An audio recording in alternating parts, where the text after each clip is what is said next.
नमस्कार.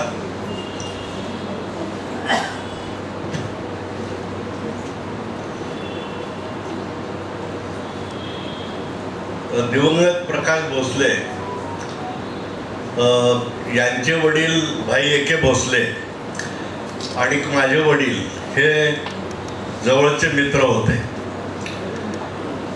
खरं म्हणजे तसा अर्थार्थी काही संबंध नव्हता, कारण माझे वडील लक्ष्मी विष्णू गिरणीमध्ये कामाला होते आणि भाई ए.के. भोसले स्वातंत्र्य सैनिक. आणि परंतु मॉर्निंग वॉकचा जो ग्रुप होता त्याच्यामध्ये त्यांची ओळख झाली आणि अतिशय जवळची मैत्री झाली. म्हणजे माझ्या घरी सुद्धा जाणं येणं होतं. आणि मग ज्या वेळेला निशाताईंची ओळख झाली त्यावेळेला प्रकाश भोसलेंची पण ओळख झाली. आणि मग मी प्रकाशन व्यवसायात आहे असं म्हणल्यानंतर त्यांनी मला त्यांचं पुस्तक माझे मुंबईतले पोलीस डिपार्टमेंटचे अनुभव मी लिहितोय ते प्रसिद्ध कराल का. मग मी म्हणलं मला आनंद होईल. आणि त्याप्रमाणे त्यांनी ते लिहिलं. त्याच्यात बराच काळ गेला, कारण एकतर त्यांना लिहिताना हात थरथरायचा, मग ते ऑडिओ रेकॉर्डिंग करून पाठवायचे, मग ते शब्दबद्ध करायचे आणि मग संपादन करून ते प्रकरण संपवायचं. अशा या सगळ्या प्रक्रियेमध्ये खूप वेळ गेला, पण ते पुस्तक छान झालं. आणि त्या पुस्तकाला प्रस्तावना कुणाची घ्यायची असा विचार आल्यानंतर मला सर्वप्रथम नाव सुचलं ते माननीय सुरेश खोपडे यांचं. आणि मी फोन केल्यानंतर ते मी प्रस्तावना देतो, पण कार्यक्रमाला येईल की नाही मला जरा डायरी बघावी लागेल. पण त्यांनी प्रस्तावनाला दिली अतिशय चांगली प्रस्तावना लिहिली. ही पार्श्वभूमी एवढ्याचसाठी सांगतोय की प्रकाश भोसले यांचा पहिला स्मृतिदिन आल्यानंतर आपण काहीतरी कार्यक्रम करूया. आणि मग पारंपरिक पद्धतीने त्यांचं श्राद्ध करणं वगैरे हे भोसले कुटुंबियांमध्ये काही गोष्टी नाही आहेत.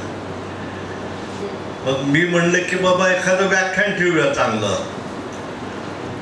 मग निशाताई म्हणाल्या की बघा कोणाचं ठेवता येते. मी म्हणलं की खोपडेंना विचारतो मी. तर लगेच तयार झाल्या त्या. आणि असं बोलत असतानाच तो कार्यक्रम ठरला.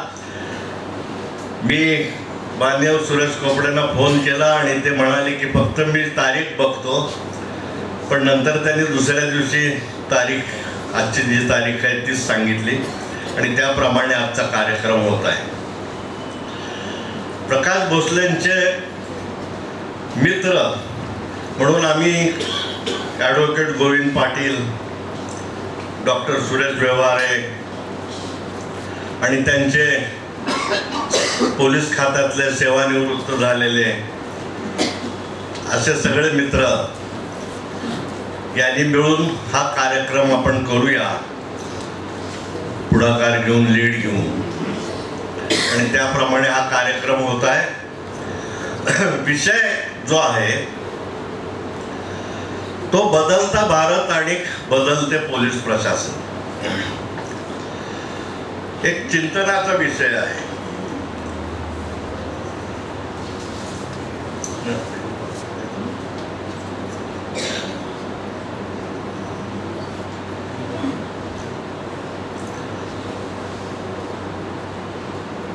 सर्वसामान्य माणसांना पोलीस हा आपला मित्र वाटला पाहिजे, परंतु आज तो तसा वाटत नाही. पोलिसांबद्दल एक दहशत सामान्य लोकांच्या मनामध्ये असते. पण खोपडे साहेबांनी आपल्या कारकिर्दीमध्ये जनतेचा मित्र कसा राहील अशा दृष्टीने अनेक प्रयोग केले.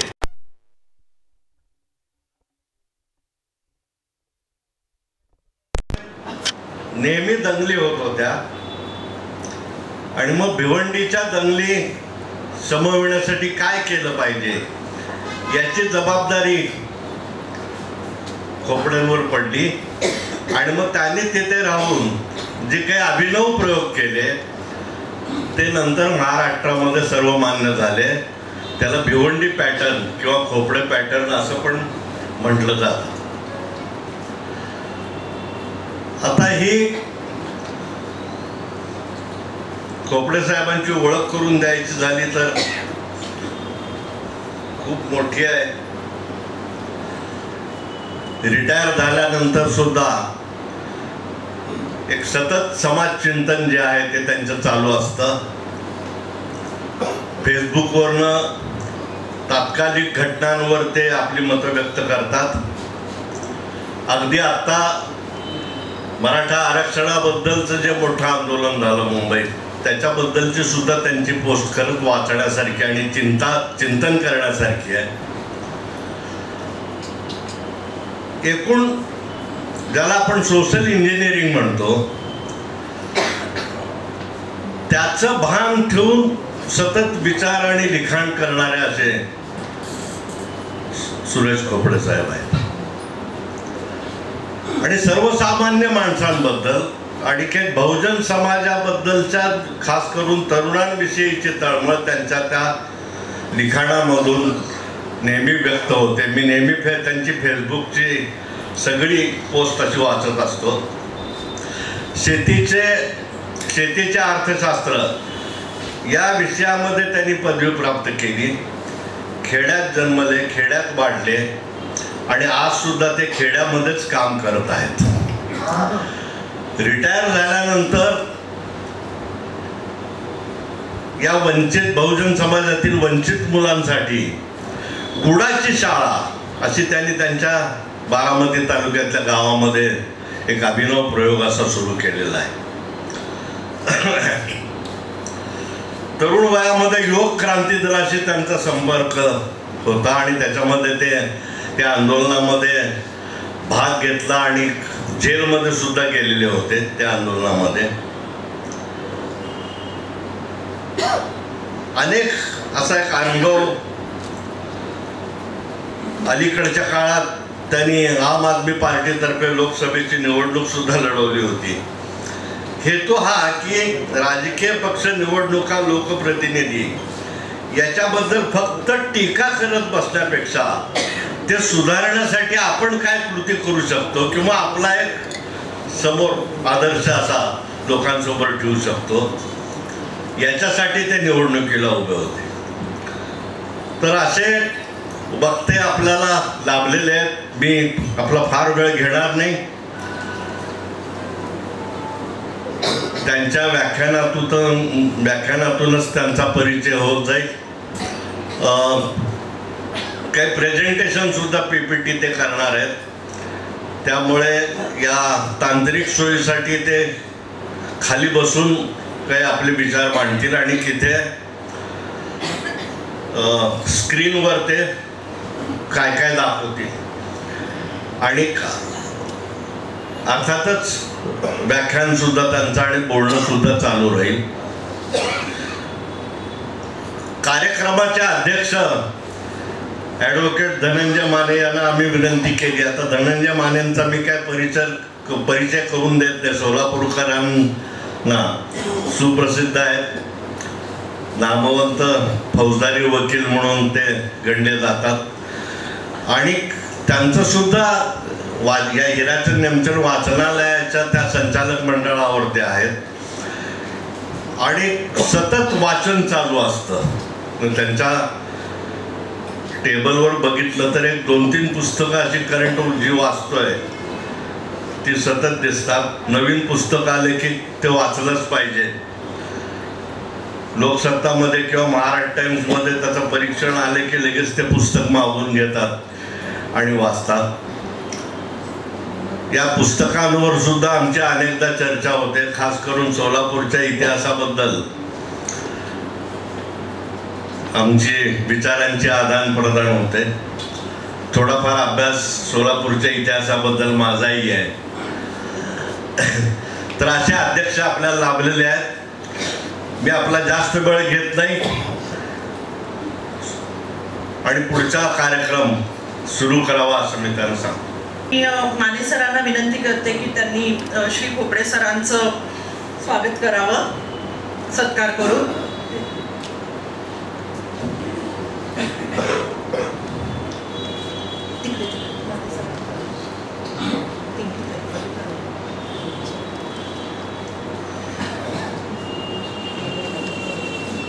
आदरणीय धनंजय माने सर श्री सुरेश खोपडे सरांचा सत्कार करताय.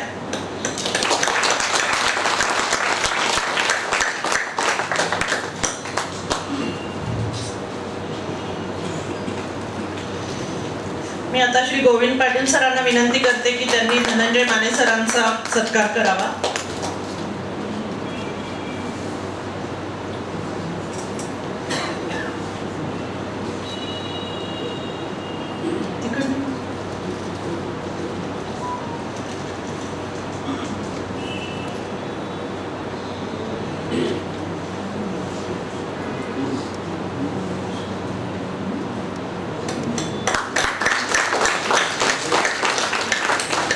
व्यवहारे सरांना विनंती करते की त्यांनी मोकाशी सरांचा सत्कार करावा, ज्यांनी सगळा हा कार्यक्रम अरेंज करायला खूप मेहनत घेतलेली आहे.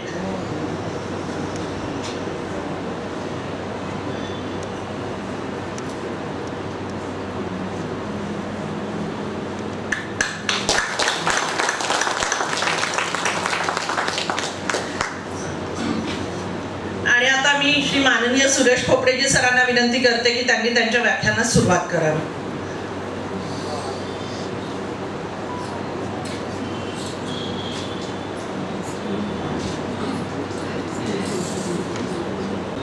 कार्यक्रमानिमित्त उपस्थित असलेल्या सर्वांना नमस्कार.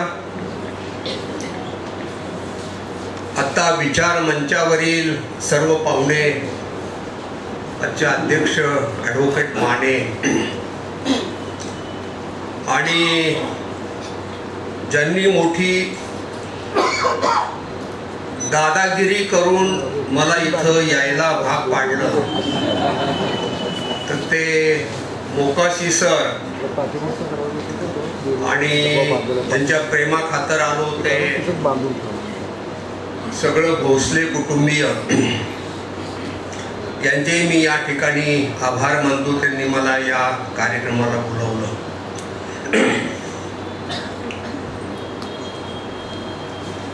भोसले साहेबांचं जे पुस्तक होतं त्याला मी प्रस्तावना दिलेली आहे. मला कार्यक्रमाला यायचं होतं, परंतु एका ॲक्सिडेंटमध्ये माझ्या डोळ्याला मार लागल्यामुळं मला काही येता आलं नाही. आता सुद्धा बोलताना जरा घशाचाही त्रास होतो. पण भोसले साहेबांचा कार्यक्रम आम्ही पोलीसवाले एकमेकांना कुटुंबातील माणसं मानतो आणि म्हणून हा कुटुंबातील कार्यक्रम असल्यामुळं या ठिकाणी मला येण्याची संधी मिळाली आणि मी हेतू पुरस्सर आलो.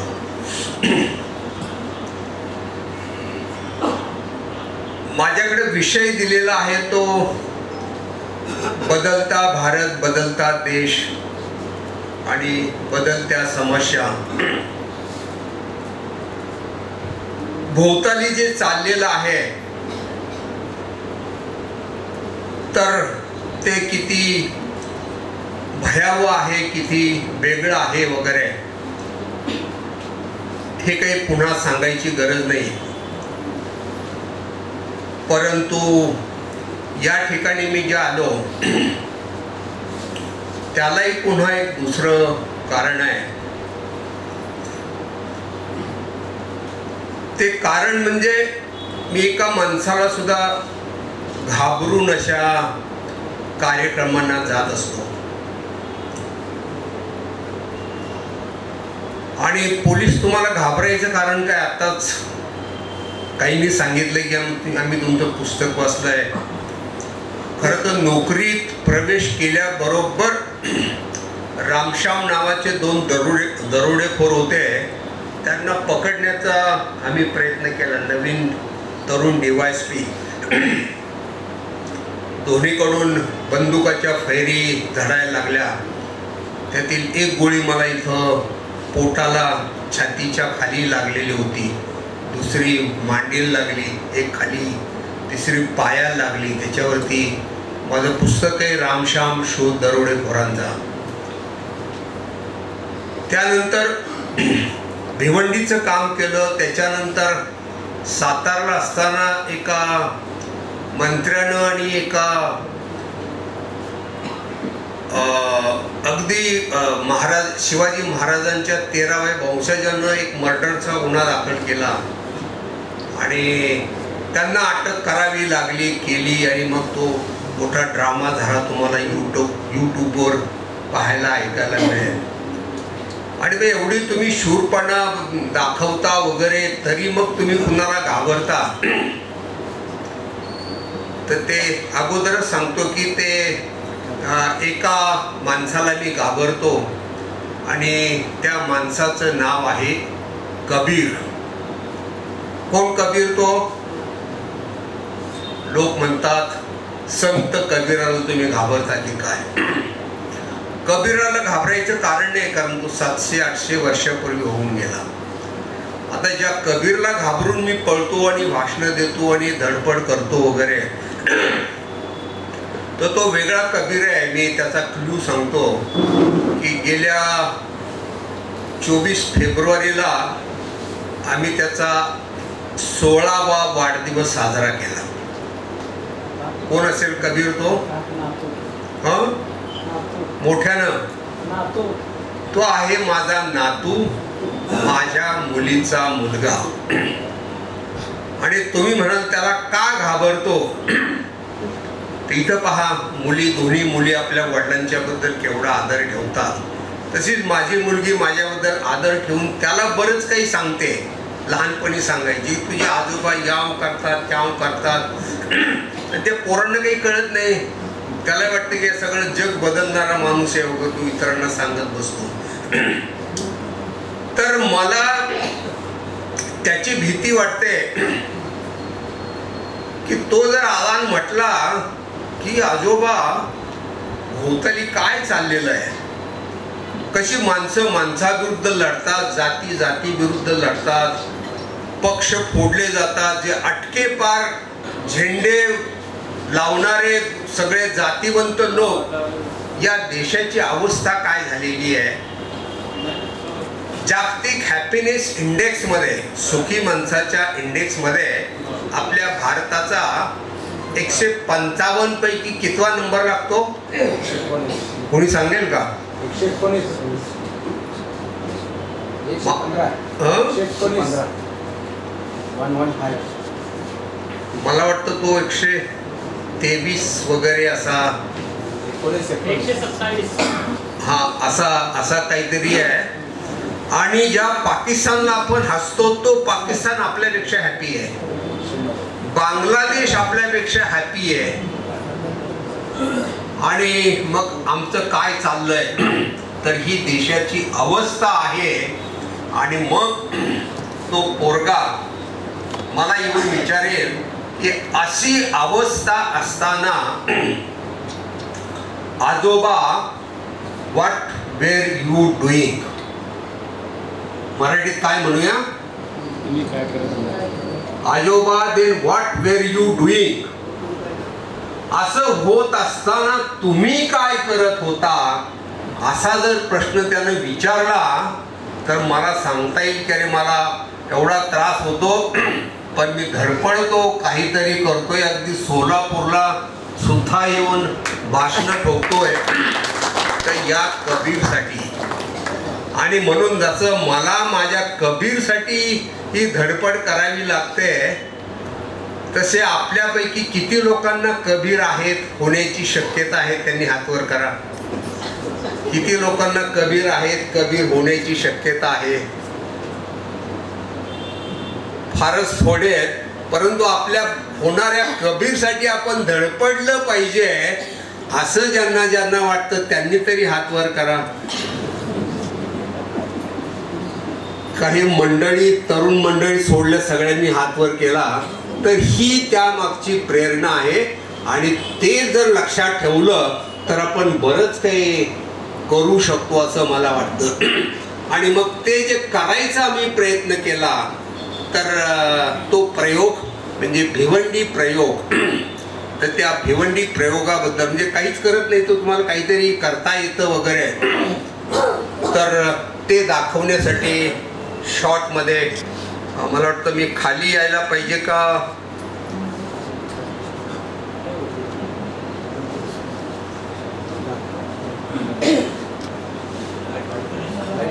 वरती नाही येणार नाही, वरती नाही येणार, मलाच खाली यावं लागेल. खाली माईक आहे खाली.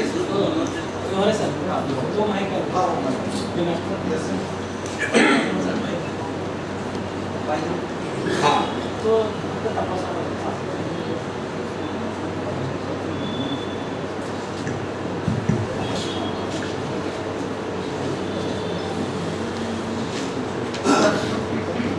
जातीय दंगली भोवताली होतात. जातीय दंगली असतील,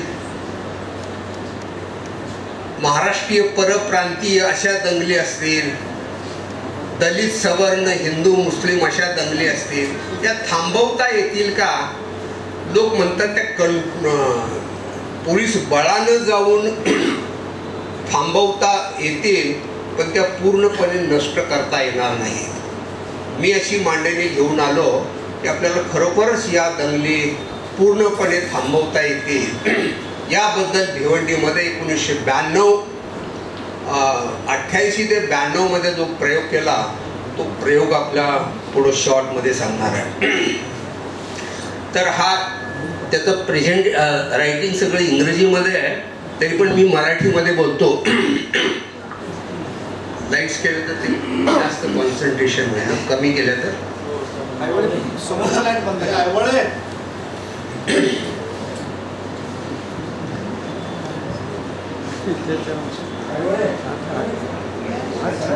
जरा स्पष्ट करता येईल का ते?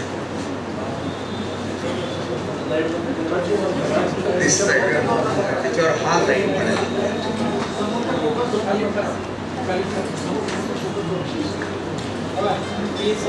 ह्या 2 लाईन आहेत.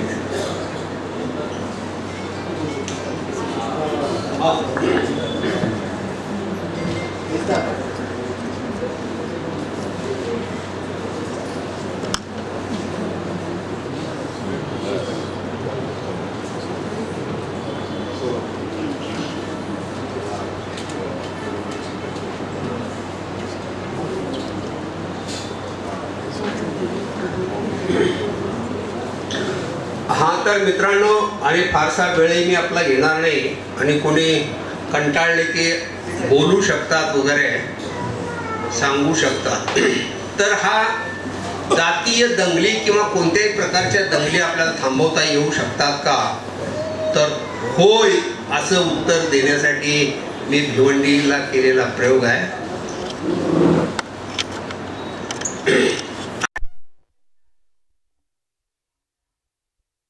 म्हणून होतो, आणि त्याच्या अगोदर 3 वर्ष मी महाराष्ट्राच्या CID खात्यामध्ये होतो. आणि महाराष्ट्राच्या CID खात्यामध्ये असताना माझ्याकडे जातीय दंगली हाताळण्याचा प्रयोग होता. तर महाराष्ट्र गुजरात येथील अनेक दंगलींचा अभ्यास केला मी, आणि त्यावेळेला माझ्या लक्षात आलं की आम्ही पोलीस जातीय दंगली ज्या हाताळतो ती पद्धत आमची फायर ब्रिगेड सारखी असते. आपल्यापैकी सगळ्यांना फायर ब्रिगेडचं काम माहिती आहे. फायर ब्रिगेडचे लोक पाणी भरलेलं असतं, कपडे घातलेले असतात आणि वाट बघतात. कशाची? वर्दी आल्याबरोबर की अमुक तमुक ठिकाणी आग लागली, ते घंटा वाजवत जातील, सायरन वाजवत जातील, पाणी फवारतील, आग विझवतील, जखमींना हॉस्पिटलला पाठवतील, पुन्हा आपल्या जागी येतील आणि पुन्हा वाट बघतील. कशाची? दुसऱ्या आगीची. परंतु आग लागूच नये याचा विचार मात्र फायर ब्रिगेड करत नाही. अशाच पद्धतीनं पोलिसांचं काम असतं. भिवंडी असेल, मेरठ असेल, अहमदाबाद असेल, अशा ठिकाणी मालेगाव असेल, महत्वाच्या ठिकाणी पोलीस पिकेट ठेवलेले असतात. पोलीस पार्टी असते, वायरलेस असते, बंदुका असतात, गॅस असतो. आणि हे आमचे पोलीस वाट बघतात. कशाची? निजामपुरा हद्दीमध्ये दगडफेक चालू आहे म्हटलं की ते सायरन वाजवत जातात, लाठीमार करतात, अश्रुधूर सोडतात, काही लोकांना पकडतात, कोर्टात चार्जशीट पाठवतात, पुन्हा आपल्या जागी येतात आणि पुन्हा वाट बघतात. कशाची? दुसऱ्या दंगलीची. पण दंगल थांबूच नये याच्याबद्दल विचार करत नाहीत असं माझ्या या 6 वर्षाच्या काळात लक्षात आलं. आणि मग सुदैवानं दुर्दैवानं माझी भिवंडीला नेमणूक झाली डेप्युटी कमिशनर. तर हे कसं शहर आहे? हे जातीय दृष्ट्या खूप संवेदनाक्षम शहर आहे. एक 45 किलोमीटर पूर्वेला तिथलं त्यावेळची लोकसंख्या 13 लाख होती आणि मुंबईच्या डबल त्यांची पॉप्युलेशन डेन्सिटी आहे. 2/3 लोक हे झोपडपट्टीमध्ये राहतात. तिथं 52% मुस्लिम आणि 48% हिंदू आणि इतर लोक राहतात. आणि इथं 1965, 68, 70, 84 असे भयानक दंगली झालेल्या होत्या. 84च्या दंगलीला तर इंदिरा गांधी आल्या होत्या, आर्मी बोलवली होती. 1.5 दिवस दंगल. 1.5 दिवसामध्ये काय झालं तर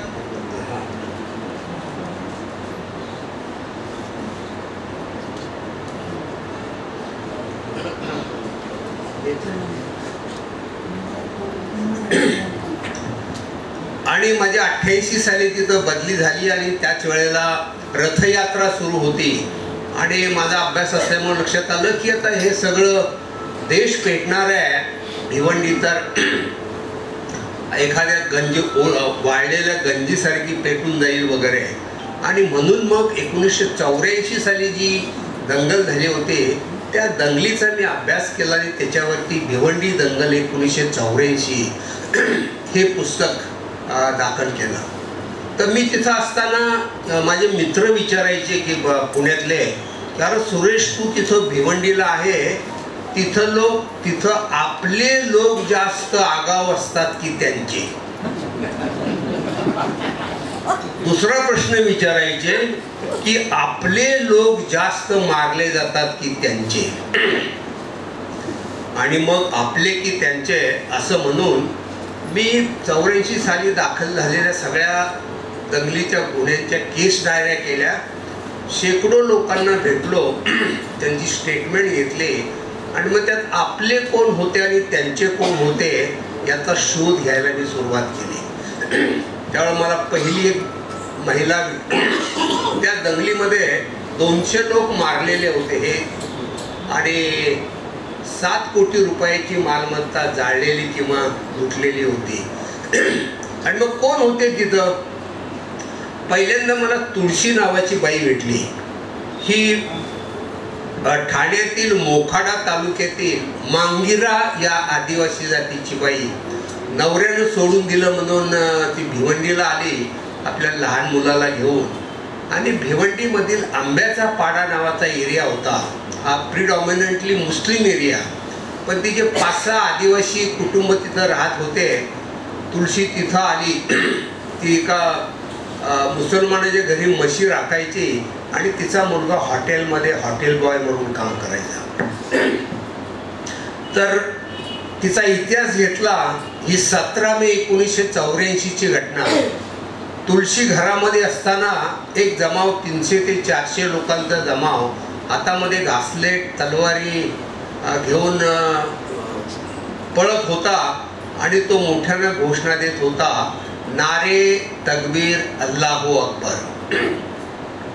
तुळशीचा जो मालक होता तो महाराष्ट्रीयन मुसलमान, तो यांना म्हटला की अरे तुम यहाँ से भाग जाओ, ये सब यूपी के मुसलमान हैं, ये बहुत खतरनाक है, तुमको मारेंगे. हे ऐकल्याबरोबर तुळशी आणि 7-8 कुटुंब ही जंगलाकडे पळू लागली. तुळशी लांब पळू शकली नाही कारण ती आजारी होती. जमावनं तिला गाठलं, एकाने तिच्या डोक्यात लाठी मारली, ती खाली पडली. तिचा मुलगा हिरा 17 वर्षाचा तिच्या मदतीला धावून गेला. जमावानं त्या हिरावर हल्ला केला. एकानं त्याचे पाय तोडले, दुसऱ्यानं मुंडकं उडवलं. तिसऱ्यानं हात तोडले. हे तिन्ही तुकडे एका गोनपाटामध्ये भरले. ते गोनपाट गवताच्या गंजीवर फेकून देण्यात आलं आणि गंजीला आग लावून देण्यात आली. तर तुळशी एक आई आपला मुलगा 17 वर्षाचा मुलगा आपल्या डोळ्यासमोर तोडलेला आणि जाळलेला पाहत होती. आणि म्हणून मग मला प्रश्न पडला की अरे तुळशी ही आपली का त्यांची. दुसरी बाई भेटली, तिचं नाव चांदबी. ही परभणी तालुक्यातील पाथरीची शेतमजूर. कधी मजुरी मिळत नसे. एकदा त्यांचा गावाला जो भिवंडीमध्ये मुकादम होता बांधकामावर, तो म्हटलं की अरे इधर क्यों मरते, उधर तिथं फक्त 4 रुपये बायका पुरुषांना रोज मिळायचा आणि बायकांना 1 रुपया. तो म्हटला उधर 10 रुपये औरत को मिलता है, 25 रुपये मर्द को मिलता है. असं म्हटल्याबरोबर चांदी तिची बहीण सगळं कुटुंब घेऊन चंबू कबाड घेऊन भिवंडीला आले. आणि भिवंडीमध्ये शांतीनगर नावाचा प्रिडॉमिनंटली हिंदू एरिया होता. तिथे मोकळं कंपाऊंड होतं आणि तिथे त्या झाडाभोवती कलतान बांधलं. चांदीन ते सगळे राहू लागले. चांदी, तिची बहीण, त्यांचे नवरे हे खडी फोडायला जायचे आणि पोरं गावामध्ये काचेच्या बाटल्या, लोखंडाचे तुकडे, कापसाचे गोळे जमा करायचे आणि विकायचे. तर ही 18 मे 1984 घटना. भिवंडीमध्ये दंगल सुरू झाली. एक 700 ते 800 लोकांचा जमाव जय भवानी, जय शिवाजी, हर हर महादेव अशा घोषणा देत आला. त्यांनी त्या चांदीच्या झोपडीला वेढा दिला आणि त्यांचा मोर्चा म्हटला की घरामध्ये जे लांडे असतील त्यांनी बाहेर यावं, वरना हम झोपडी जला देंगे. हे ऐकल्याबरोबर चांदीच्या घरातील सगळी माणसं सगळीकडे पळू लागली. तिचा नवरा, तिच्या बहिणीचा नवरा लांब पळू शकले नाही, कारण समोर तारेचं कंपाऊंड होतं. त्याला अडकले, ते पडले.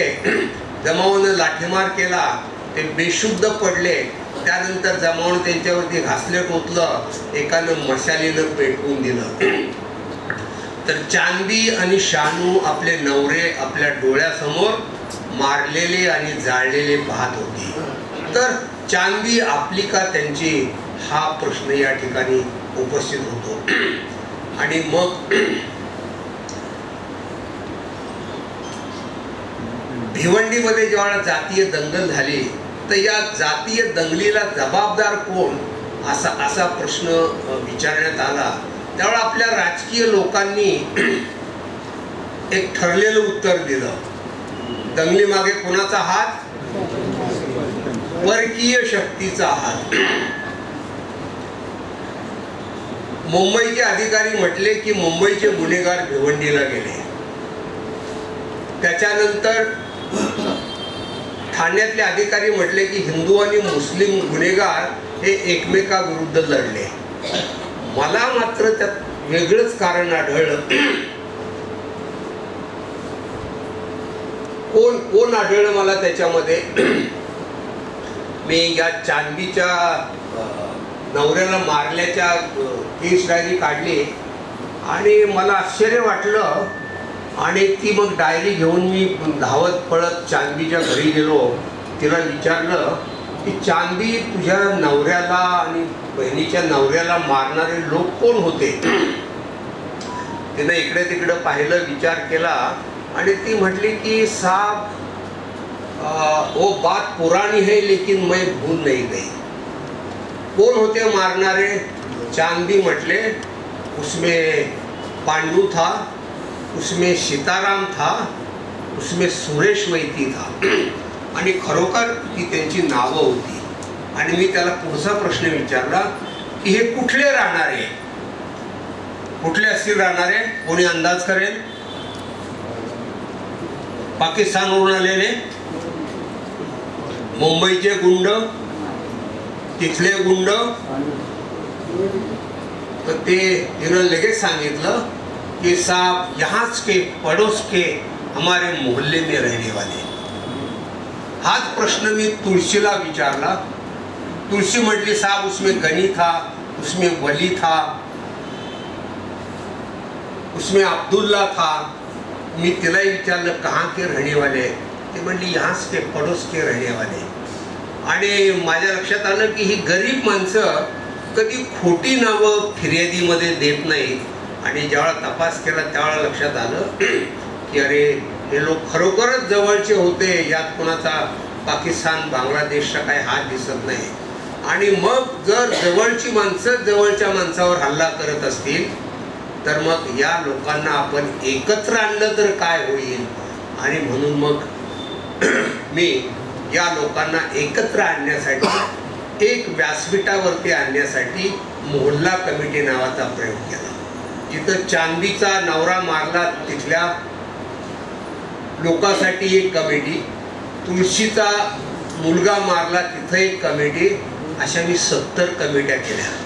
70 करायचं काय कारण की भिवंडीचा मी अभ्यास केला आणि ज्या ज्या ठिकाणी हिंदू मुस्लिम, शिया सुनी, दलित सवर्ण, महाराष्ट्रीय परप्रांतीय लोक भांडत होते असे 70 मोहल्ले मिळाले आणि प्रत्येकासाठी एक एक मोहल्ला कमिटी आम्ही स्थापन केली आणि तो मोहल्ला कमिटीचा प्रयोग सुरू केला. यापूर्वी भिवंडीमध्ये आणि प्रत्येक शहरामध्ये एक शांतता कमिटी असते. हे पहा की पोलीसवाले बोलवतात, त्यांना गप्पा होतात आणि मग लगेच एक जण म्हणतो की एक शिवसेनेचा, एक काँग्रेसचा, एक BJPचा, तुमच्या काळात खड्डे होते, आमच्या काळात खड्डे नाहीत, तुम्ही काही झोपा काढत होता का, तुम्ही काही पैसे खाल्ले का. आणि शांतता कमिटीमध्ये शांतता राखण्यासाठी बोलवलेले लोक हे एकमेकाचं कॉलर पकडायला लागतात आणि तिथंच भांडणं सुरू होतात. मग एखादा हुशार इन्स्पेक्टर लगेच चहा बोलवतो, चहा पाजतो, घरी पाठवून देतो, पोलीस स्टेशनला जाऊन वायरलेस लिहितो की शांतता कमिटीची मीटिंग घेतली आणि लोकांनी काय आश्वासन दिलं, शांतता राखण्याचं आश्वासन दिलं. खरं तर ही शांतता कमिटी नसून अशांतता कमिटी असते, म्हणून ती बरखास्त करून त्याऐवजी 70 कमिट्या आम्ही स्थापन केल्या. आणि मग काय मोहल्ला कमिटीची काय कल्पना होती की पोलिसांनी आणि प्रशासनाने त्या हद्दीतले निवडलेले लोक मोहल्ल्याच्या सुरक्षिततेसाठी, इतर अनेक समस्या सोडवण्यासाठी आणि एकूणच मोहल्ल्याचा किंवा गावाचा विकास करण्यासाठी जमवलेला गट, त्याला मोहल्ला कमिटी असं म्हणतात. आणि मग याच्यामध्ये कोण कोण लोक होते, त्याच्यामध्ये 70 कमिट्या होत्या, 50 हिंदू 50 मुसलमान, सगळ्या क्षेत्रातल्या लोकांना त्यात पॉवरलूम होते, शेतकरी होते, रिक्षा ड्रायव्हर, त्याच्यामध्ये फेरीवाले, डॉक्टर, वकील, मीडियाचे लोक, कमीत कमी 5 महिला प्रत्येक जमातीच्या. अँटी सोशल एलिमेंट त्यांना बाजूला ठेवलं होतं. त्याच्यानंतर पोलीस सब इन्स्पेक्टर याला त्याचं इन्चार्ज केलं होतं 2-3 आणि त्याला अध्यक्ष असा पद दिलेलं होतं. हेड कॉन्स्टेबल त्याच्या मदतीला होते. आणि आमची जी मीटिंग व्हायची ते 15 दिवसातून एक मीटिंग घ्यायला सुरुवात केली. आणि पोलीस स्टेशनमध्ये नव्हे तर मोहल्ला, बिल्डिंग, स्कूल, धर्मशाळा, धार्मिक स्थळ अशा ठिकाणी घ्यायला सुरुवात केली. आणि मीटिंगचं अध्यक्षपद हे कायम पोलिसाकडे ठेवण्यात आलं. तिथं आलेले application, civil matter, NC cases या सोडवण्याचं काम तिथं सुरू केलं. आणि इतर लोकांना देखील मीटिंगला हजर राहण्याची परवानगी होती. जे येऊ शकत नव्हते त्यांच्या सह्या घेतल्या जात होत्या. आणि या मोहल्ला कमिटीतर्फे कल्चरल, धार्मिक आणि खेळाचे सामने भरवले जायचे, धार्मिक आणि राष्ट्रीय सण साजरे केले जायचे, इतर खात्याच्या तक्रारीबद्दल देखील चर्चा केली जायची. आणि फायदा काय झाला, जेव्हा रामलाल आणि अब्दुल्ला एकत्र आले, बसू लागले, बोलू लागले, त्यावेळेला रामलालच्या लक्षात आलं की अरे मी जे वाचतो की या प्रत्येक मुसलमानाला 4 बायका आणि किती पोरांचं लेंडार, 25 पोरांचं लेंडार असतं. असं जे काही वाचलं ते काही खरं नाही. या अब्दुल्लाला सुद्धा माझ्यासारखी एकच बायकून 2-4 पोरं आहेत वगैरे. हा अब्दुल्ला काही कायम पाकिस्तानचा विचार करत नाही, यालाही घासलेट मिळत नाही, याच्याकडे स्वच्छता होत नाही, यालाही रेशनिंग मिळत नाही. आणि रामलालच्या लक्षात आलं की हे काय आपला हिंदू धर्म करायला, आपला इस्लाम हटवायला नाही, हा देखील दर्ग्याला येतो, पिराला येतो.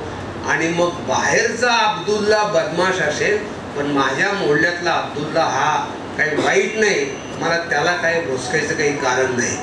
मैत्री निर्माण झाली. आम्ही मग मोहल्ल्यात घडणाऱ्या सगळ्या छोट्या छोट्या केसेस या कोर्टात, या मोहल्ला कमिटी पुढे आणायला सुरुवात केली.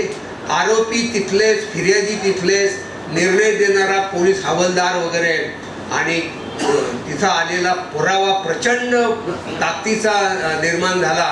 आणि मोहल्ला कमिटीनं दिलेला निर्णय कोणत्याही केसमधला हा सुप्रीम कोर्टाच्या फुल बेंचने दिलेल्या निर्णयापेक्षा श्रेष्ठ जाणवू लागला. आणि मग आमच्या इथं माने साहेब आहेत, त्यांनी या एक अल्टरनेटिव्ह डिस्प्यूट रिझॉल्युशन हे कसं आपल्याला या पातळीवर करता येईल. आणि आपण पाहिलं की आमदार खासदार पळाले, पळवून नेले वगैरे, त्या केसचा निकाल लागायला 2-2 वर्ष अजून तो निकाल लागला नाही. ही कल्पना मला कशी आली, तर मी ज्या गावामध्ये राहिलो तर तिथं लहानपणी कुणी कोर्टात जात नसे, कुणी पोलीस स्टेशनला जात नसे. भावाभावाची भांडणं झाली की दौंडी दिली जाईल, रात्री लोक जमत, चर्चा होईल आणि काही 2 तासात, काही पहाटेपर्यंत निर्णय लागे. आत्ता मात्र त्या केसास निकाल लागायला 15-15 वर्ष लागतात. तर हे अशा पद्धतीनं भिवंडीतील खटले आम्ही कमी केले, लोकांच्या मध्ये शांतता वाढली. पोलिसाचे 50 मित्र झाले. आमची गुप्तहेर यंत्रणा प्रचंड प्रभावी झाली. कोण शस्त्रांतय, कोण काय करतंय माहिती मिळायला लागली. पोलीस इतर खात्याचे प्रश्न सोडवू लागले. लोक आले म्हणजे सुरुवातीला की अरे बा आता आमची काही भांडणं मिटले, आता काही गरज नाही, पण साहेब आमच्याकडे लाईट जाते, आमच्याकडे कचरा उचलला जात नाही. ते पोलीसवाले माझ्याकडे आले, म्हटलं हे काय आपलं काम आहे का? म्हटलं तुम्ही त्यात पुढाकार घेतल्यानं काय होईल? मग हवालदार पुढं, लोक मागं, MSCBच्या ऑफिसमध्ये गेले. तो अधिकारी म्हटला की तुमचं तुम्ही बघा, आमच्याकडं तुम्ही कशाला, काय म्हणतात त्याला,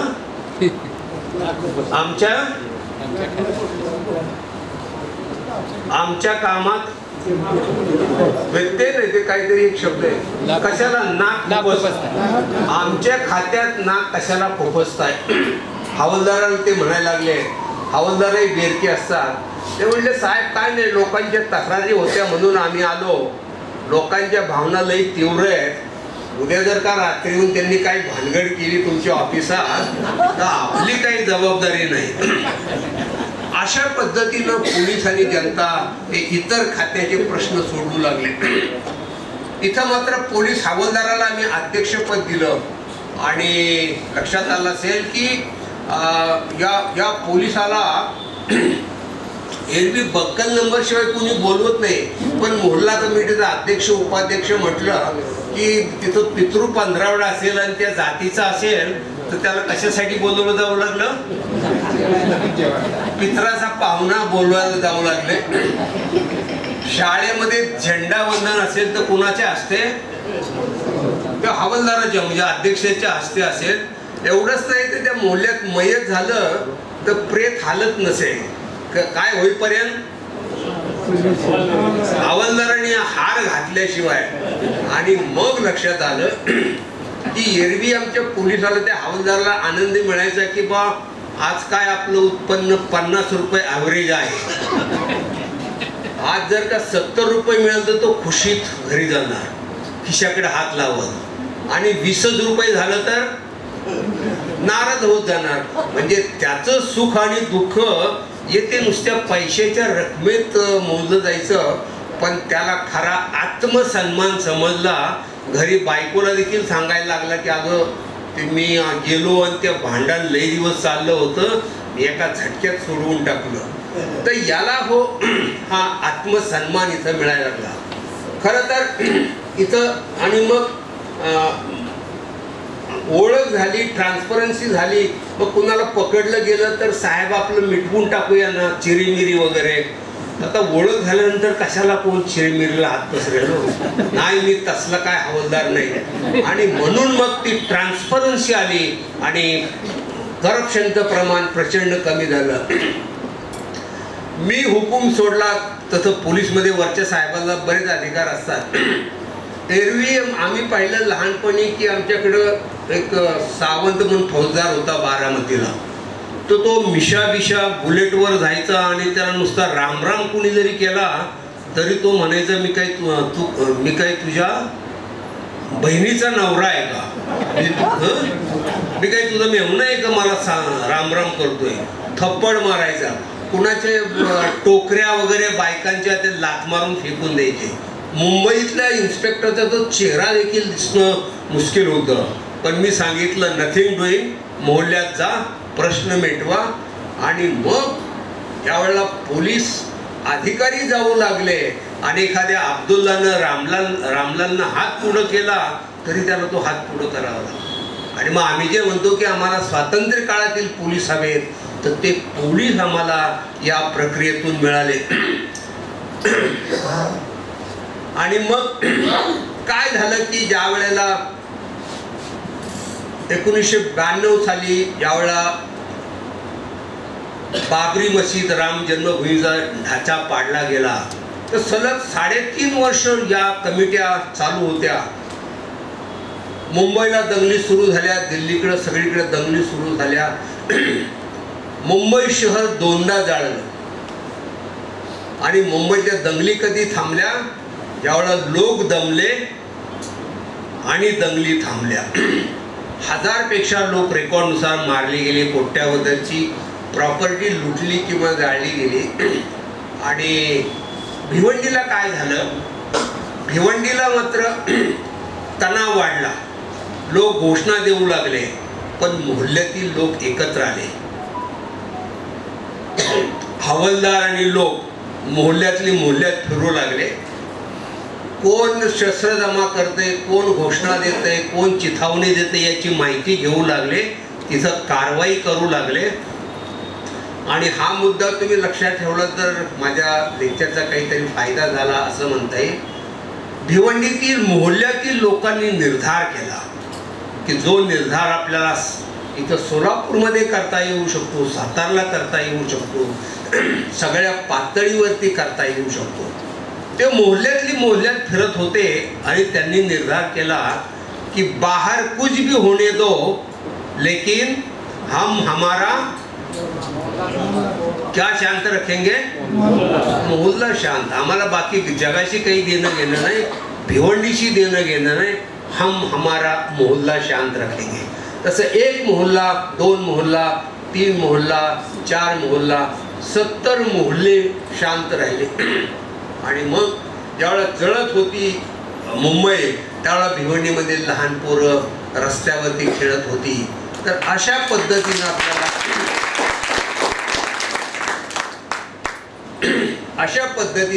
आपल्याला आणि त्याच्यामध्ये शेकडो लोकांचे प्राण वाचले आणि त्याची वेगळी मिसाल.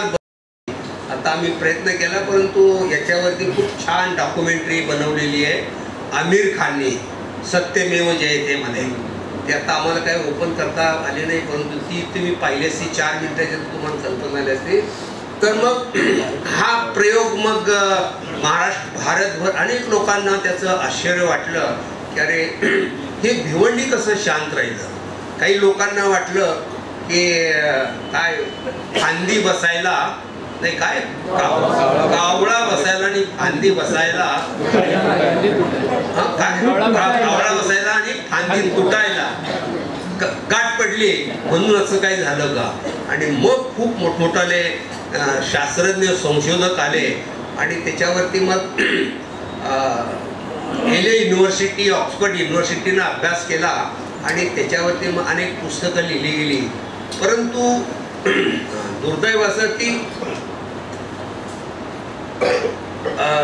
त्याच्यामध्ये असं सांगितलं की नक्की खोपड्यांनी काय केलं तिथं. आता हे वरवर तुम्ही पाहिलं असेल, पण त्यातले जे अभ्यासक असतात त्या अभ्यासकांना वाटतं की मग खोपड्यांनी या खालच्या लोकांना कसं काय बदलवलं, पोलिसांना कसं बदलवलं, त्यांनी आपल्या वरच्या अधिकाऱ्यांना कसं बदलवलं, कम्युनल एलिमेंट असतात त्यांना कसं बदलवलं, राजकारणात त्यांनी कसं काम केलं, राजकारण्याशी कसे वागले. तर त्याच्यावरती अभ्यास संशोधन व्हायला पाहिजे. दुर्दैवानं त्याच्याकडे कुणी काही लक्ष दिलं नाही. 2014ला सरकार बदललं.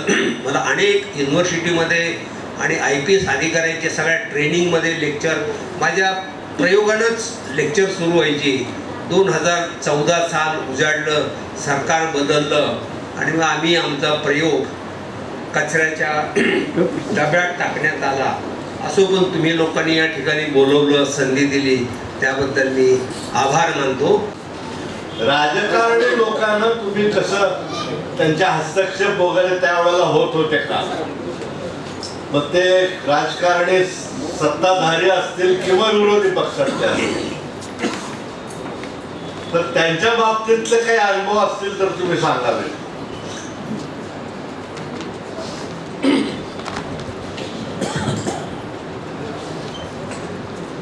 हा प्रश्न महत्वाचा आहे आणि हा म्हणजे खूप सिरियस डिस्कशनचा मुद्दा आहे. आपण जेव्हा एखादा वर्कशॉप वगैरे असं घेऊया त्यावेळेला तो मायक्रो लेवल, त्याला काय म्हणतो आपण, सूक्ष्म पातळीवरती त्याची चर्चा व्हावी लागते.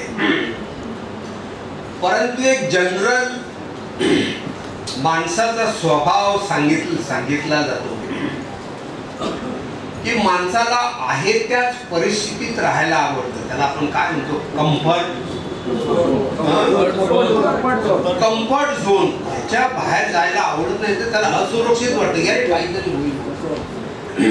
आणि त्यामुळं बदलाला प्रत्येक क्षणी तुम्हाला मोठा प्रतिकार होत असतो. ही मानवी टेंडन्सी आहे. आणि त्याच्यामुळं या विषयावरती लेक्चर द्यायला मला जागतिक परिषदेमध्ये फ्रायबुर्ग युनिव्हर्सिटी स्वित्झर्लंडमध्ये बोलवलं होतं. मी पहिल्यांदाच बाहेर जाऊन ते इंग्रजीमध्ये लेक्चर दिलेलं सगळं, आणि समोर बसलेले सगळे याचे प्राध्यापक होते ना. कुणी पॉलिटिकल सायन्सचा, कुणी सायकॉलॉजीचा, कुणी हिस्ट्रीचा, जागतिक पातळीवरचे सगळे एक्सपर्ट होते. त्यातला मूळचा पाकिस्तानचा परंतु जर्मनीमध्ये असलेला प्राध्यापक, त्यानं मला प्रश्न विचारला. तो इंग्रजीमध्ये विचारला, पण त्यानं असंच प्रश्न विचारला. तो म्हटला की खोपडे साहेब, मला भारतीय नोकरशाही माहिती आहे. I know Indian bureaucracy. आणि ती कशी आहे? तो म्हणतो ती स्टील फ्रेम ब्युरोक्रेसी आहे. मराठीत आपण काय म्हणूया, स्टील फ्रेम म्हणजे पोलादी चौकट आहे. त्यानं सांगितलं की या चौकटीच्या बाहेर तुम्ही जर का बोट काढलं तर काय केलं जातं?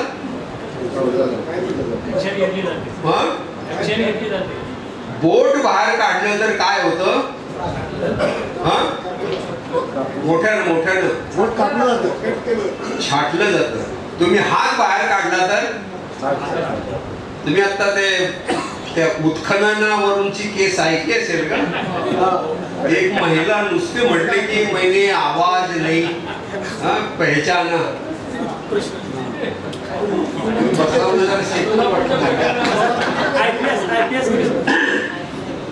तर एवढाच प्रश्न विचारला ना.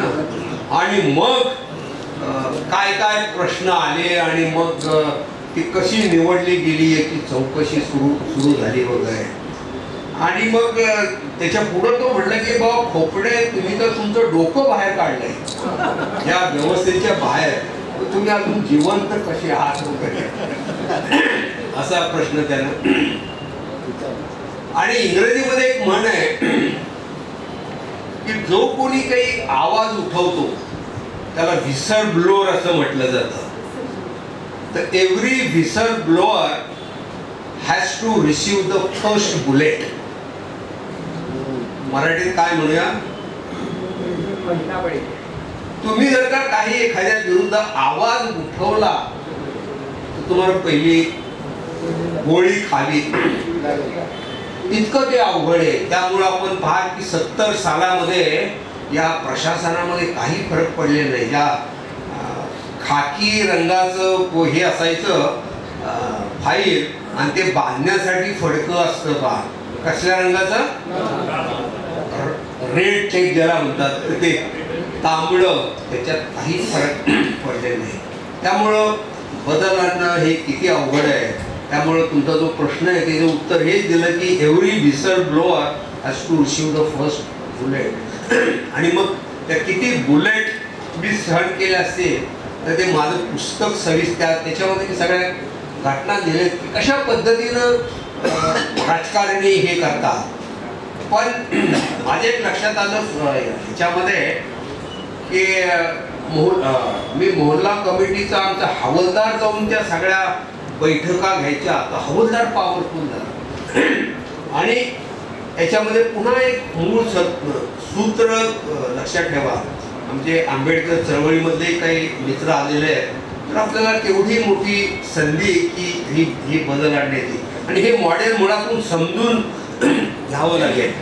तर हे यशस्वी कसं झालं तर एक विचारवंत आहे तो म्हणतो तुम्हाला समाजामध्ये बदल आणायचा असेल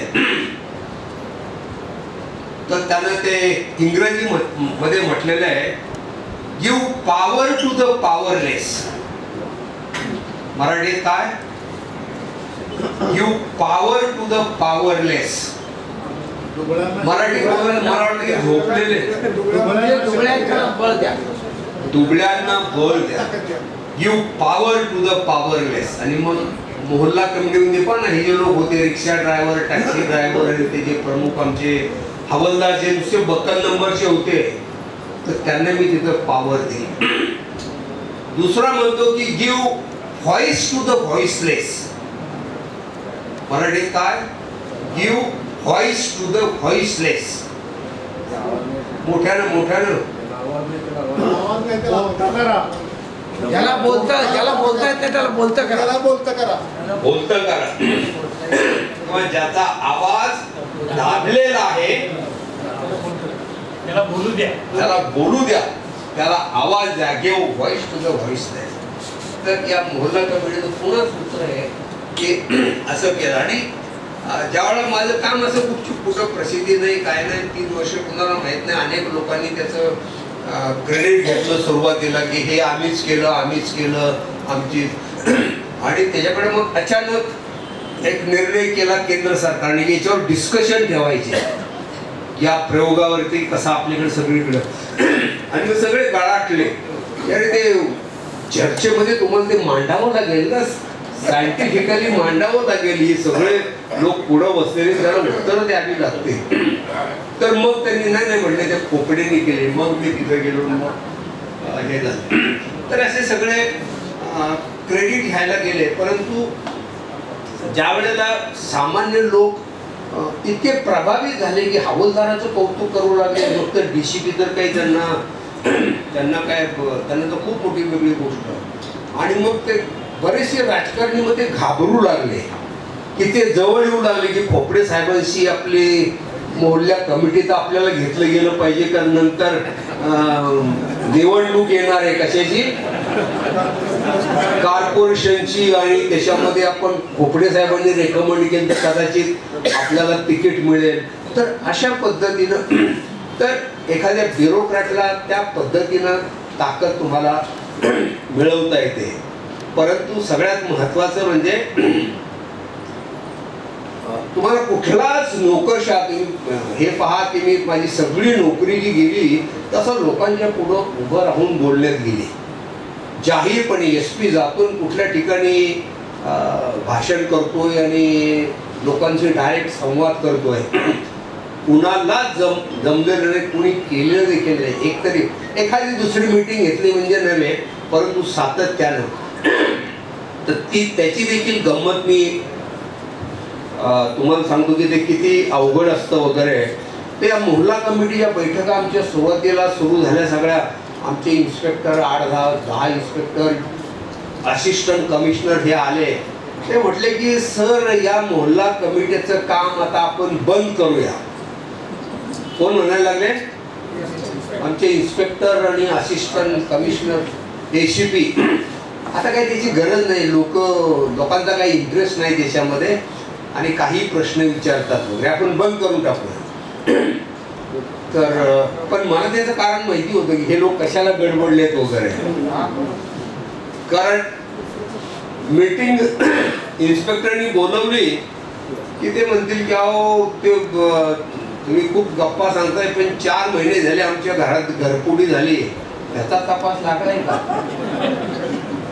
तुमचा शिपाई तिथं उभा असतो आणि छळ करतो, ते तुम्हाला माहिती आहे का? अमुक अमुक ठिकाणी बाटलीतून दारू विकली जाते, ते तुम्हाला माहिती आहे का? तर ट्रान्सपरन्सी हे असे प्रश्न उपस्थित होऊ लागले आणि लोक डळमळले आणि सगळे अधिकारी त्याला डळमळतात. बरं म्हटलं मी बैठक घेतो आणि ते माझी हिस्टॉरिकल बैठक आहे. आमदार होते, आपले खासदार होते भिवंडीचे, खूप गाजलेले जुन्या काळातले, धामनकर माहिती आहेत कोणाला? हां, तर धामनकर आणि त्यांच्या नावाचा नाका आहे धामनकर नाका, तिथं मी ती बैठक घेतली. 3000 लोक बैठकीला होते आणि मग सगळं सत्कार झाला, हे झाला ते झाला वगैरे. मी मोहल्ला कमिटीचं महत्त्व सांगायला लागलो. तेवढ्यात एक जण उभा राहिला, म्हटलं साहेब तुम्ही लई सांगताय, पण तोच प्रश्न, आमच्याकडे घरफोडी झाली, त्याचा आधी तपास लावा मग आम्हाला काहीतरी शिकवा. कुठं भर सवयीमध्ये. आणि मग आमचे इन्स्पेक्टर कोपऱ्यात बसलेले ते एकदम खुश झाले की आता साहेबालाच कॉर्नर केले तर काय उत्तर. एक जण म्हटला हो तिथं त्या बंजारपट्टी नाक्याला हातभट्टी विकली जाते, तिथं तुम्ही कारवाई का करत नाही, या बैठकांचा का उपयोग? आणि आमचे पोलीसवाले सगळे खुश झाले, म्हणजे आता साहेबांची कशी, साहेब काय उत्तर देते.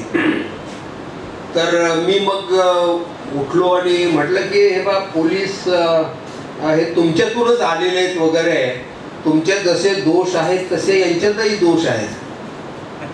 पण एक जण उभा राहिला आणि म्हटलं अहो आम्ही सामान्य माणसं आहे, तुमचे पोलीस हे युनिफॉर्म आहे, त्यांना अधिकार आहे, त्यांनी नको का बदलायला, असे प्रश्न. आणि म्हटलं हो बदलायला पाहिजे, आपण बदलण्याचा प्रयत्न करू. पण मी त्यांना एक प्रश्न विचारला की म्हटलं तुम्ही लोकांनी सगळ्यांनी मला प्रश्न विचारले, हे केलं का, ते केलं का, हे झालं का, ते झालं का.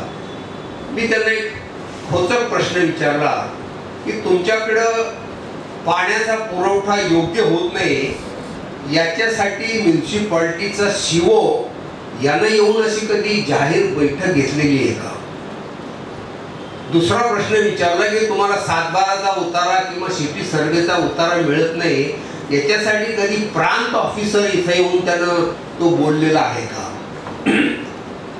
दारूबंदीचं खातं आहे, दारूबंदीचं काय होतं याच्यासाठी सुपरिटेंडेंटची पोस्ट आहे, तो कधी इथे येऊन तुमच्याशी जाहीर चर्चा केली का की बा हे प्रश्न आपण मिटवूया.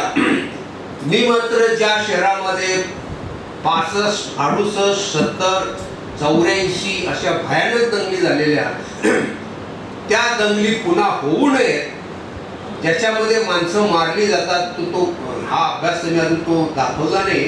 परंतु त्या भिवंडीच्या दंगलीमध्ये कोण मारले, तर 95% लोक हे they were living below poverty line.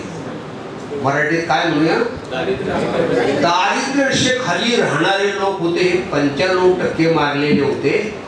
आणि ज्यांनी दंगलीमध्ये भाग घेतला होता त्यापैकी 63% लोक they were living below poverty line. म्हणजे दारिद्र्य रेषेतली लोक दारिद्र्य रेषेतल्या लोकांना मारतात, हे यातलं मोठं इंगित आहे. आणि राजकारण कोण करतं हा भाग वेगळा. आणि मग कोर्ट आहे, अमुक आहे, तमुक आहे, काय निर्णय होतो त्याच्यामध्ये. म्हटलं मी भिवंडी दंगलचा अभ्यास केलाय, 84च्या दंगलीचा 200 लोक मारले होते. शासनानं स्पेशल कोर्ट नेमलं, 3 वर्ष त्याचा एव्हिडन्स घेतला गेला. CID क्राईम सारखं खूप प्रभावी असं खातं त्यांच्याकडे तो तपास दिला, त्यांनी देखील 3 वर्ष तपास केला. पोलिसांनी 962 आरोपींना अटक केली. किती? 962 आरोपींना अटक केली. कोर्टात चार्जशीट पाठवलं, त्या पुन्हा केसेस 3 वर्ष चालल्या आणि कोर्टाने निर्णय दिला. काय निर्णय दिला? 962 पैकी 961 आरोपी काय निर्दोष सुटले. किती? 962 पैकी 961 आरोपी निर्दोष सुटले. एकाला शिक्षा झाली, 2 वर्ष सक्त मजुरी, 5,000 रुपये दंड. तो बहादर हायकोर्टात गेला. हायकोर्टानं काय केलं? निर्दोष सोडला.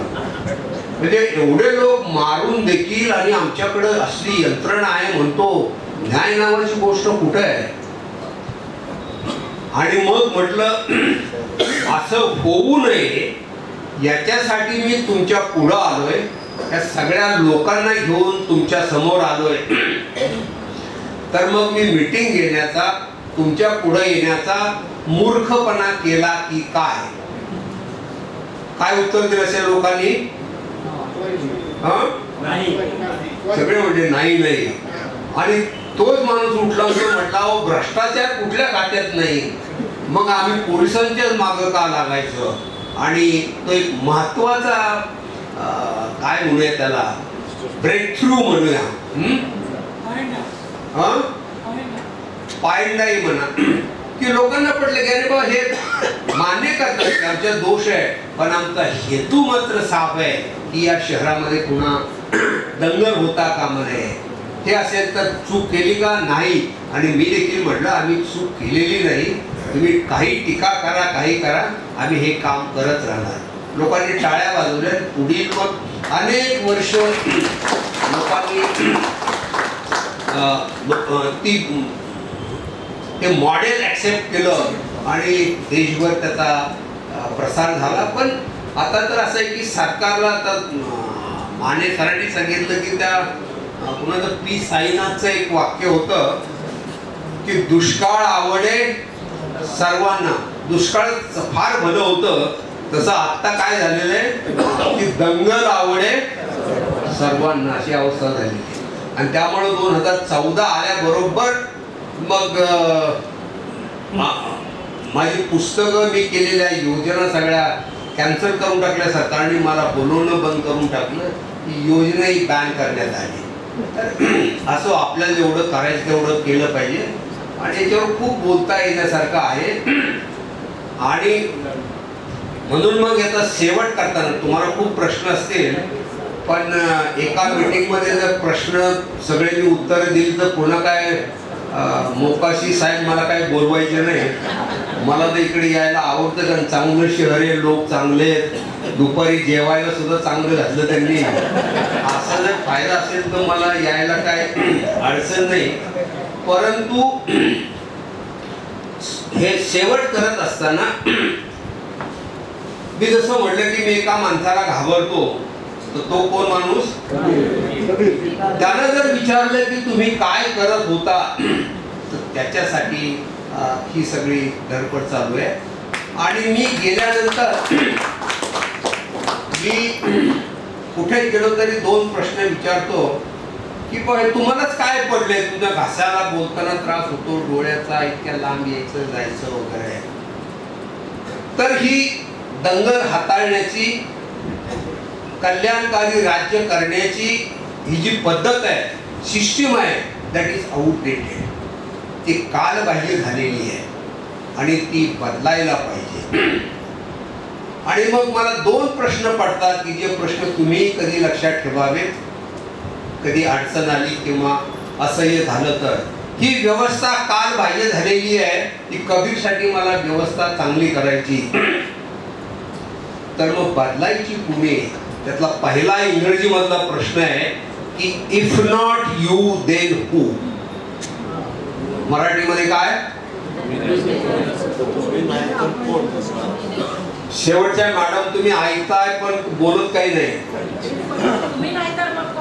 वा, छान, टाळ्या टाळ्या.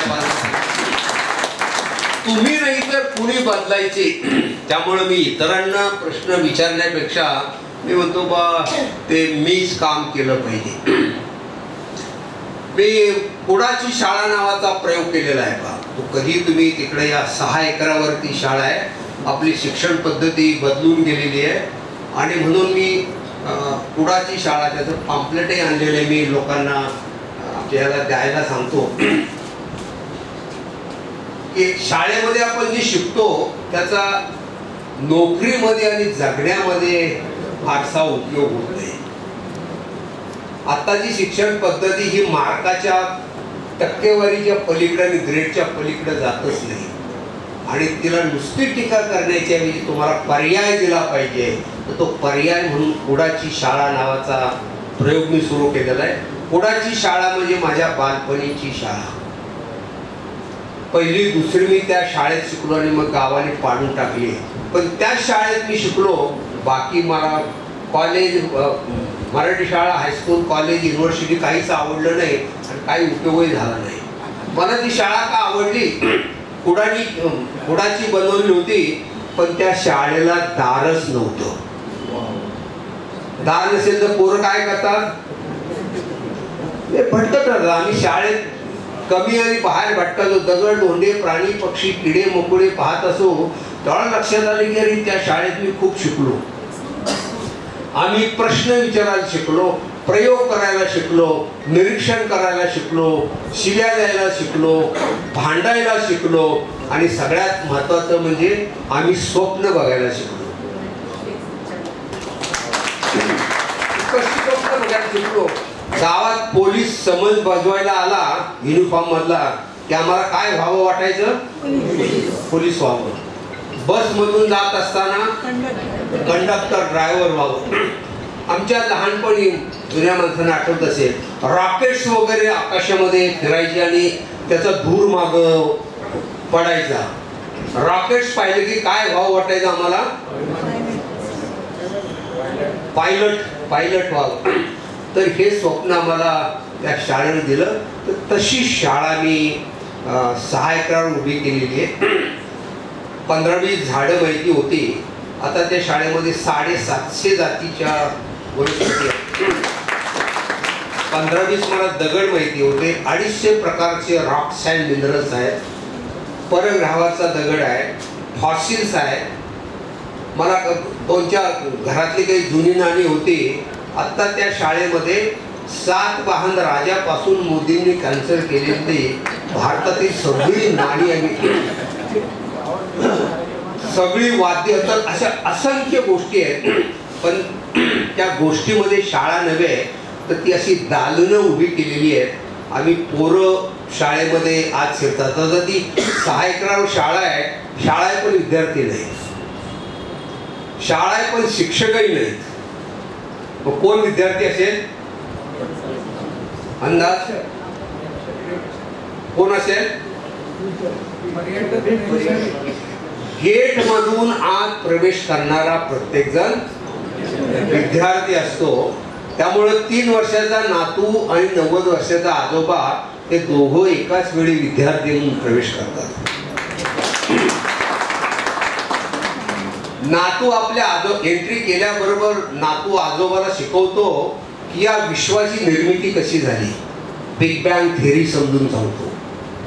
आणि मग तारे, एक पेशीय प्राणी, मनुष्य प्राणी, तो कसा उत्क्रांत होत गेला आणि तो आता कुठं चाललेला आहे, मंगळावरती चाललाय. हा सगळा इतिहास तुम्हाला त्या शाळेमध्ये पाहायला मिळतो. तर आजोबाही शिकतो, नातूही शिकतो. तर त्यातल्या अनेक गोष्टीपैकी 1-2 गोष्टी महत्वाच्या की जन्मलेलं प्रत्येक मूल एक किंवा अनेक गोष्टीमध्ये जिनियस असतं. जिनियस म्हणजे प्रतिभाशाली, पण ती शाळेलाही शोधता येत नाही आणि ते घरच्यांनाही कळत नाही. ती शोधायचं काम ती शाळा करते. 10वी-12वी नंतर काय करिअर करावं हे सगळं ती शाळा शिकवते. आता सरांच्या बद्दल सांगितलं, आमचे सगळे मित्र आहेत, पण काय म्हणतात आता काय रिटायर्ड झालोय, ग्रॅज्युएट झालोय, आता काय शिकायचं राहिलंय का, हे काय वय आहे का शिकायचं? ते खरं आहे का? नाही. हे आयुष्यभर शिकता येतं हे सांगणारी ती शाळा आहे. तर अशा प्रयोग निवृत्तीनंतर देखील आहे. परंतु पुन्हा शिक्षण पद्धती कालबाह्य झाली तर पुन्हा त्या मूळ पहिल्या प्रश्नावरती येतो की बदलायची कोणी, if not you then who, तू नाही तर कोण. आणि मग आता मग नंतर तुम्हाला कशाचा त्रास आहे, ते घर विकलं, हे विकलं आणि ते सगळं शाळेत घातलं मग ते पैसे आल्यानंतर मग करा ना, आत्ताच कशाला, किंवा तब्येत बरी झाल्यानंतर करा. पहिला प्रश्न होता की if not you then who. दुसरा प्रश्न होता की if not now then when. कोण मराठीत सांगेल माग? एकदम मागच्या मावशी जरा मोठ्याने बोलला, म्हणजे मला वाटेल की लोक खरंच झोपत नाही. आता नाही तर कधी. ताईंच्या साठी टाळ्या वाजवा. तर मी नाही तर कोण, आत्ता नाही तर कधी. माझा उद्यावर भरोसा नाही. उद्या पॅरालिसिस होईल, हार्ट अटॅक होईल, ऍक्सिडेंट होईल, आणि मग उद्याची वाट पाहण्यापेक्षा आजच करता येईल. आणि म्हणून मग आता माझं खूप लांबलेलं भाषण दिसते, लोक कंटाळले. तरी पण शेवट करताना मी एवढं सांगेन, ही व्यवस्था कालबाह्य झालेली आहे आणि ही व्यवस्था माझ्या कबीरसाठी, माझ्या सारासाठी पाहिजे, बदलली गेली पाहिजे. दंगलमुक्त असले पाहिजे, आमचं कल्याणकारी राज्य असलं पाहिजे. तर या कबीरसाठी आपल्याला ही व्यवस्था बदलली पाहिजे. आपल्या कबीरसाठी ही व्यवस्था बदलली पाहिजे. असं ज्यांना ज्यांना वाटतं त्यांनी इथं हात वर करा. आमचे पत्रकार मित्र सोडल्यास बाकी इकडं ताई सगळ्या. Thank you very much. 1990 साली आपण पुढील ग्रामीणला SP होता. त्यावेळी मी इंदापूर पोलीस स्टेशनला तंटा मुक्तीचा अध्यक्ष होतो सर. अरे वा. आणि तुमच्या काळात ज्या पोलिसांना बोलता येत नव्हतं ते पोलीस बोलते राहिले. आणि जिथं पुढारीची ओळख नव्हती ते पुढारी आमच्या जवळ यायचे. सय्यद साहेब, हे थोडंसं आपलं काम आहे. म्हणजे एक तुमची जी सावली आहे ते शेवटपर्यंत आमच्या पाठीशी आहे. नेपाळची घटना काय सांगते आपल्याला? नेपाळची काय केलं पाहिजे? अध्यक्ष भाषण होणार आहे. खोपडे साहेबांचं भाषण ऐकताना मला एक पास या कवीची कविता आठवली. अवतार सिंधू पास. सबसे खतरनाक होता है मुर्दा शांति से भर जाना, सब कुछ सहन करना और कुछ न कहना. सबसे खतरनाक होता है हमारे सपनों का मर जाना. मी अध्यक्ष भाषण करण्यासाठी ॲडव्होकेट धनंजय माने यांना विनंती करतो.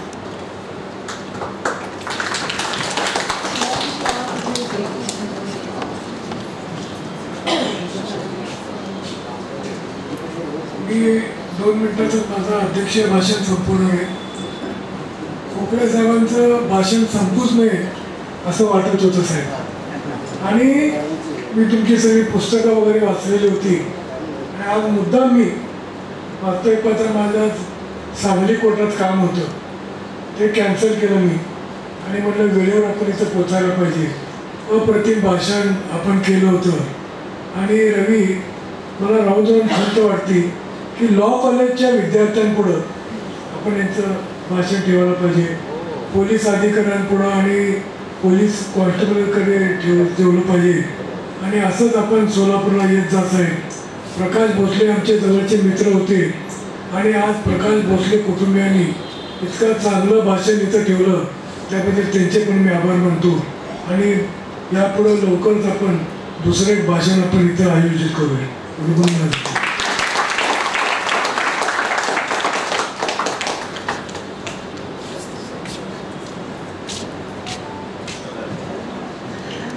बाहेर पुस्तकं ठेवलेली आहेत खोपडे सरांनी लिहिलेलं आणि माझ्या वडिलांनी लिहिलेलं. तर प्लीज जाता जाता बघावं. मी वर्दीतला माणूस पुस्तक 120 रुपयाचं सवलतीच्या दरात 50 रुपयासाठी ठेवलेलं आहे आज. तरी कृपया सगळ्यांनी एकदा पुस्तक बघून जावं. आणि आजच्या हा सुंदर सरांच्या व्याख्यानानंतर मी कार्यक्रम संपला असं जाहीर करते. धन्यवाद.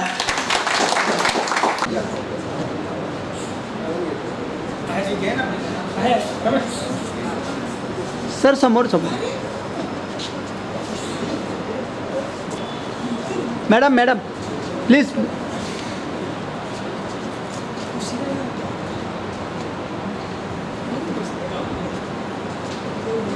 Weight wait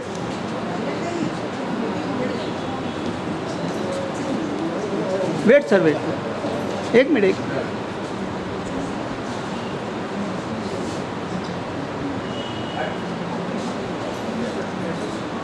wait wait sir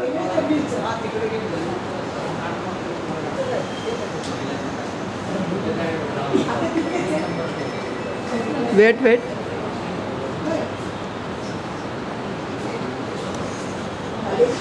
sir side please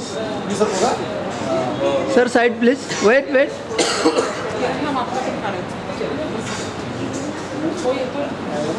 sir समोर समोर 1 मिनिट समोर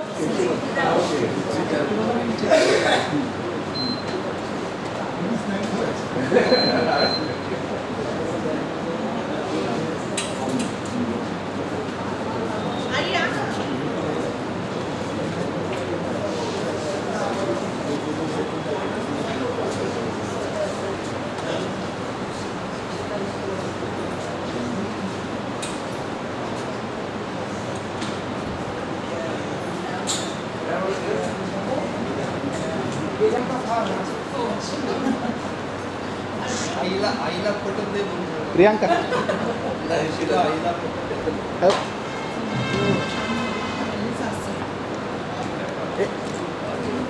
प्रियांका एक मिनिट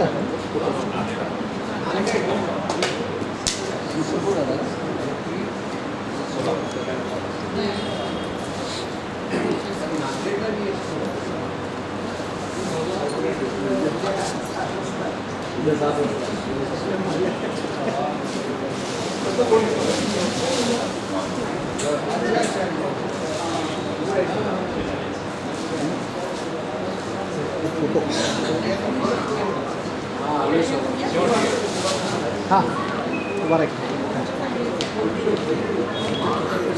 इकडे इकडे इकडे हां इकडे इकडे सर इकडे हां राहू द्या राहू द्या आईला उभा राहते आईला उभा राहते आईच येईल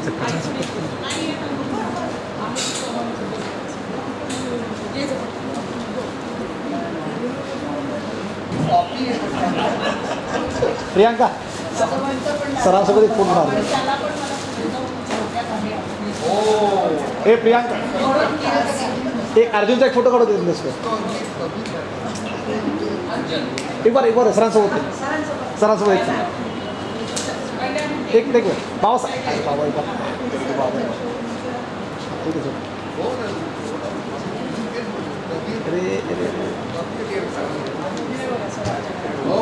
सर एक मिनट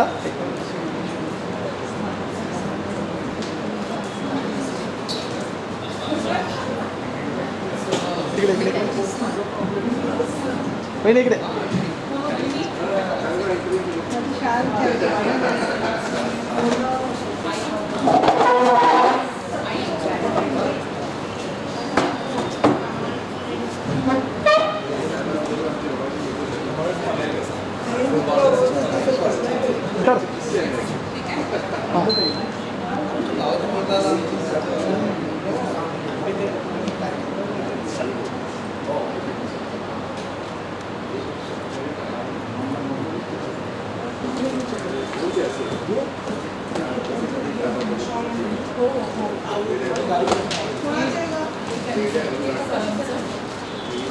हो